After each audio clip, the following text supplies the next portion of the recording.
नमस्कार मित्रांनो, तुम्ही ऐकत आहात लोककथा आणि संस्कृती. गावांमध्ये काही जागा अशा असतात ज्यांच्याशी फक्त इतिहास नाही तर भावना आणि श्रद्धा जोडलेली असते. आजची कथा आहे एका जुन्या विहिरीची. एक अशी विहीर जिला गावकरी चंद्रकाठची विहीर असे म्हणायचे.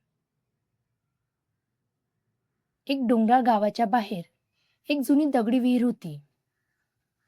त्या विहिरीचं पाणी खूप गोड होतं आणि असं म्हणायचे की पौर्णिमेच्या रात्री त्या पाण्यात चंद्र अगदी स्वच्छ दिसायचा. गावातील लोक त्या विहिरीचा खूप आदर करायचे. वर्ष गेली, गावात नवीन पाण्याच्या टाक्या आल्या, मोटारी आल्या आणि लोकांनी त्या जुन्या विहिरीकडे जाणं कमी केलं. हळूहळू विहीर एकटी पडली. गावात एक छोटा मुलगा होता, माधव. एक रात्री तो आपल्या आजोबांसोबत विहिरीजवळ गेला. त्याने विचारलं, आजोबा, लोक आता इथे का येत नाहीत? आजोबा शांतपणे म्हणाले, जेव्हा माणूस जुन्या गोष्टी विसरतो तेव्हा तो स्वतःचं मूळ विसरतो.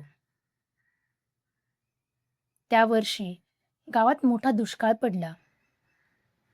नवीन टाक्या कोरड्या पडल्या, मशीन बंद पडली. पण आश्चर्य म्हणजे ती जुनी विहीर अजूनही पाण्याने भरलेली होती. गावकरी पुन्हा त्या विहिरीजवळ जमले. त्यांना समजलं, जुन्या गोष्टी फक्त जुन्या नसतात, त्यांच्यात अनुभव आणि शहाणपण दडलेलं असतं. त्या दिवसानंतर गावकऱ्यांनी वीज स्वच्छ ठेवायला सुरुवात केली. मुलांना तिची गोष्ट सांगू लागलेत आणि प्रत्येक पौर्णिमेला सगळं गाव पुन्हा तिथे जमू लागलं. जुन्या परंपरा आणि निसर्गात असलेलं शहाणपण कधीच कमी होत नाही. मित्रांनो, आजच्या वेगवान जगात आपण अनेक जुन्या गोष्टी मागे सोडतो, पण कधी-कधी त्यांच्यातच आपल्या भविष्याचं उत्तर दडलेलं असतं. जर कथा आवडली असेल तर लाईक, शेअर आणि सबस्क्राईब नक्की करा. पुन्हा भेटूया एका नवीन लोककथेसोबत.